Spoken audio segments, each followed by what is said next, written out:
You ask Tiger to solve. This deals with linear equations with one unknown. The final result is a equals 10. Let's solve it step by step. Group all a terms on the left side of the equation.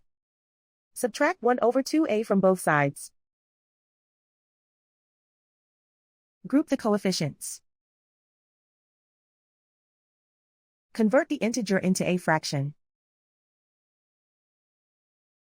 Combine the fractions. Combine the numerators. Group like terms. Combine the fractions. Combine the numerators. Reduce the zero numerator. Simplify the arithmetic. Isolate the a.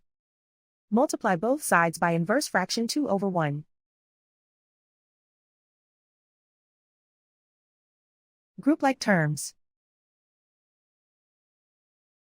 Multiply the coefficients. Simplify the fraction. Simplify the arithmetic. And so the final result is a equals 10.